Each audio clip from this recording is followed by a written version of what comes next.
So, continuing our examination of laying the foundations for the rise of Europe, we're going to be looking at the emphasis on Europe on reason and the thirst for knowledge. So, remember how we just spent a long time talking about how Europe was developing economically and people were giving increasing economic and political freedom? We can now talk about how they were going to spend the money. So, remember, a lot of this money is in towns. So towns are going to start building institutions. And I think it's very interesting. There's two kind of major investments they make. The first that we're going to look at is the cathedral, right? Very briefly. And this is an image of Notre Dame, unfortunately, before the recent fire that damaged it. Notre Dame is French for Our Lady, meaning the Virgin Mary, the mother of Jesus. And this is one thing they're going to be investing their money in, right? This beautiful cathedral that took decades to build. And this was a way of expressing their religious faith, but also showing the prestige and power and wealth of their town or city. In this case, this is built in Paris. But that's one thing they're going to be investing in. This is one reason we call this an age of faith. You can tell what a civilization emphasizes, in a sense, by whatever the most expensive buildings there are. Ours are typically buildings focused around business. Here, the focus is on religion. Now, one thing we should also point out, though, the other major institution they invest their money in, and this is one reason why I'm kind of trying to stick up for the Middle Ages here. People will kind of run down the Middle Ages and be like, oh, it's a time of ignorance and superstition. Maybe it was a time of ignorance, but the people were trying not to be ignorant because when they made money, the towns, they invested it in universities. Right? It's 12th, 13th century is when we start getting universities in Europe. And when you're attending Lander University, you're taking part in an institution that had its roots in the Middle Ages. So I think this is fascinating. So the universities that are, like I said, are beginning in the early 12th century focus on theology. These are religious institutions. Right, they're primarily the usual leaders are the professors are often priests or monks, friars, but they also teach law and medicine. Theology is considered the queen of the sciences because it gives the world meaning and tells us how the world is organized. But here in particular, they focus on law and medicine as well as theology. So the idea is to train administrators for the state and priests for the church. And when you have a partnership between church and state, there's a lot of overlap here. But the key thing is you need smart, educated people to kind of keep this increasingly complex society, increasingly complex organizations, states running smoothly. They need to be educated. They need to know how to not only to read and write, but to understand how administration, how law, and all those things work. What's really fascinating, this shows how we have kind of a universal European civilization to a certain extent. The degrees at these universities are not only recognized within a particular country, but throughout all of Europe. So your degree that you get in Poland is recognized in England, is recognized in Germany, is recognized in Italy. And if you get, the degrees are actually very similar. They had bachelor's, master's, and doctorals, just like we do today. That's what I mean. Our universities are in this, have their roots in these institutions. You could teach anywhere. You could go from Poland and teach in Germany. You could get educated in Italy and teach in England. So you are able to teach anywhere. And you may say, well, how is that possible?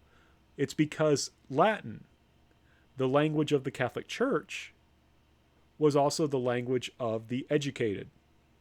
Right? Latin is the language of instruction. And from our perspective today, we may seem this may seem kind of weird, right? Imagine speaking English at home, but having to speak in French at university. Like when you go to class, professor lectures in French. That seems really weird to us. But if you're a native English speaker, it seems weird because our language, English, has become the scholarly language, right? Most people in the world who are educated, especially at a higher level, speak English as a second, third, or fourth language. So English has become what Latin was, in a sense. But the key thing here, in Europe, we have all these people from all these different countries able to communicate with each other and share ideas. So these universities help bind together Europeans in a web of knowledge. And it's absolutely essential for the development of science and other things that you have a community of learning, that people are able to talk to each other and share ideas. Now, before we continue on with the importance of universities, I do want to give you a sense of what life was like for these universities so you can see how things have stayed the same. In many ways, the life of a 12th, 13th century college student was actually in some ways similar to what it's like here in the 21st century. So the first quote I want to share with you is a quote by a medievalist, a historian who specializes in this era, and he describes what life was like at an Italian university.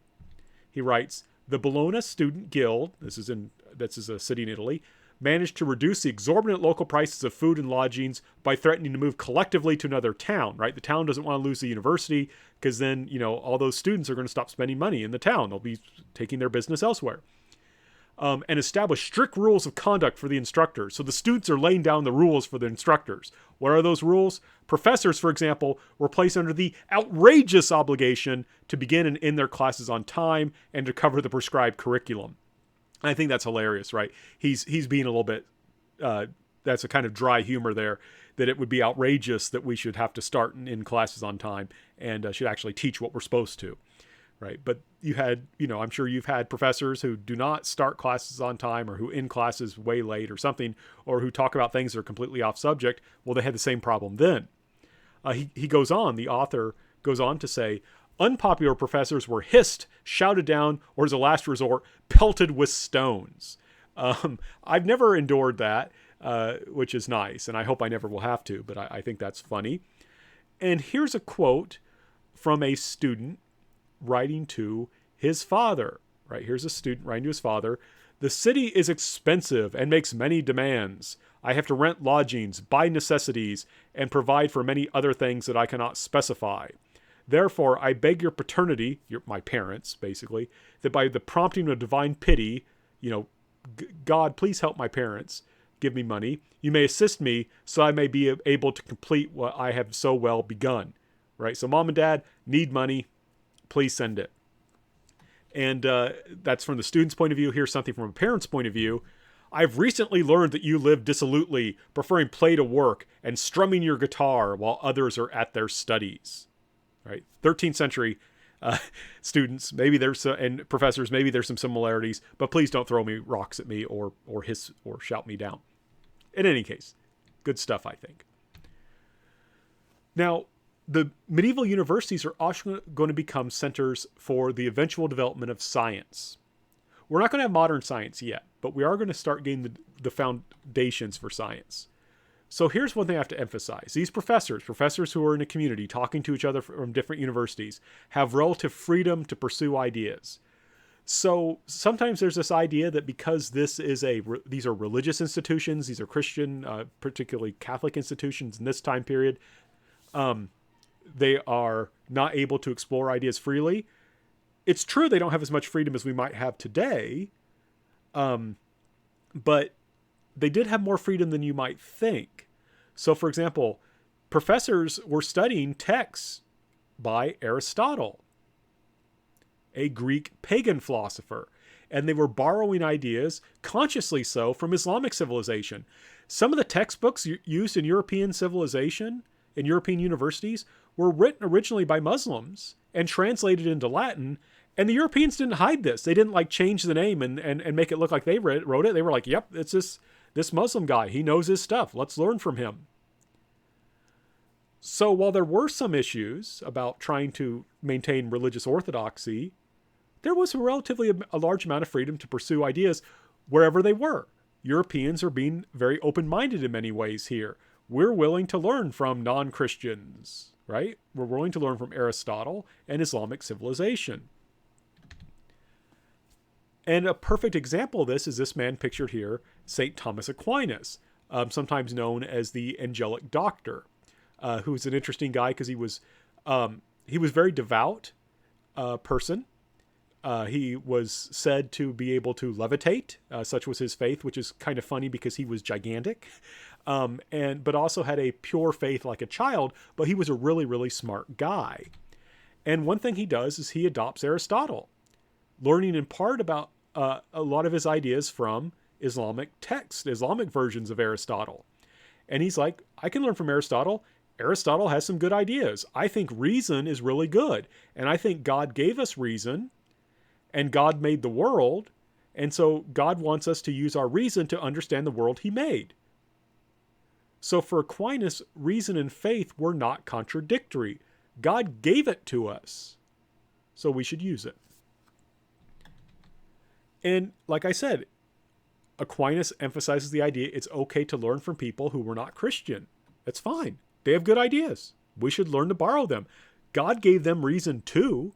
Reason is something that belongs to all human beings, not only Christians. So when non-Christians have good ideas, let's learn from them.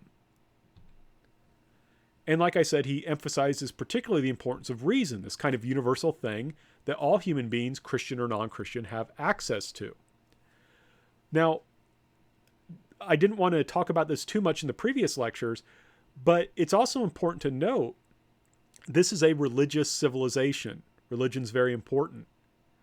So theology is extraordinarily important in determining what you can and what you cannot do. And one thing Aquinas did, and this is very important for the economic rights we were talking about previously, and he's not the only one, I'm just using him as an example, he defends property rights using both reason and scripture. Right? He argues you cannot just simply take away money from people. Right? And he argues that it is legitimate biblically and religiously to engage in trade. He says you're not ripping off people by moving goods back and forth and making a profit. That's good.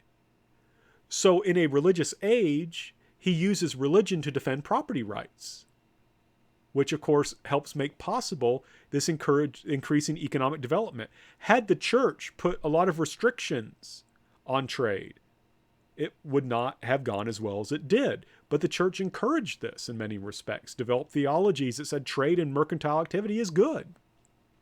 And you can't just take away merchants' property, right? You can't take away anyone's property without good reason. And that, of course, encourages economic development. Why work hard if your property can just be taken away from you? He will also criticize the abuse of royal power and even argue it is acceptable to remove a bad ruler. So what's key is as we talked about earlier with those economic and political freedoms, you have theologians arguing in a religious age, so people are taking them very seriously, that human beings have certain economic and property and political rights that the government just can't take away just because it wants to, right? There's restrictions on government. And I also want to stress he is emphasizing reason, and reason is the foundation of the scientific revolution. So we're not to science yet, but what I want to stress is this. In Christian civilization, you had a very similar struggle that Muslims had. I want to stress, there were Christians who said, why would we learn philosophy? Why would we emphasize reason? The Bible gives us everything we need. There were Muslims who said that. There were Christians who said essentially the same thing. But what happens is in Christian civilization, people like Aquinas win. I'm not sure why they win. That's a fascinating question I don't think anyone has the answer to. But their ideas become dominant. That reason is important, and that provides the basis of the scientific revolution. In Islamic civilizations, unfortunately, the reverse happened. Muslims who argue that reason is good lose. And Muslims who argue that reason is bad are going to win over this time period, allowing Western Christian civilization, Judeo-Christian civilization, we have to remember there's also a lot of Jewish people in Europe, they're going to be the ones that will undergo a scientific revolution, and these medieval universities are laying the foundation for that. And we're going to go back to Dr. King. You may remember we talked about Dr. King and his letter from the Birmingham jail, and he raised this issue that we do not have to obey unjust laws. In fact, it may be necessary to break those unjust laws. For example, laws that segregate people and demean people based on their race. And so let's continue looking at Dr. King's letter. How does one determine whether a law is just or unjust? A just law is a man-made code that squares the moral law or the law of God. An unjust law is a code that is out of harmony with the moral law. To put it in the terms of St. Thomas Aquinas, an unjust law is a human law that is not rooted in eternal law and natural law. Any law that uplifts human personality is just. Any law that degrades human personality is unjust. All segregation statutes are unjust because segregation distorts the soul and damages the personality. It gives the segregator a false sense of superiority and the segregated a false sense of inferiority. Now, I think Thomas Aquinas would be smiling at this because it's an extraordinarily rational way of applying Aquinas' idea about what makes a law just, right? And if you look at how Dr. King is doing this, it's all very rational because he's drawing from that same well that understands faith and reason as going together just fine. And I also just need to note, not only is this impressive just on its own, but remember, Dr. King was in jail when he wrote this, and he was actually writing it on like scraps, I think, of newspaper, maybe toilet paper, just any kind of paper he could get, he would write on it. So this is pretty impressive, I think. But the key thing here is you have this emphasis on reason. Reason that can both act as the foundation for the scientific revolution, but also reason that defends property rights, that can argue that certain laws are unjust and should therefore not be obeyed. And that reason was not only something that's going to allow for the scientific revolution and for the development of economic, property, and political rights that will help make Europe more powerful and engage in the voyages of exploration. As we can see here, it also helped Dr. King in developing his own understanding, which would help him to be an important civil rights leader and bring an improvement in terms of social justice and civil rights, particularly for African Americans in the 1960s. So just like to see those connections.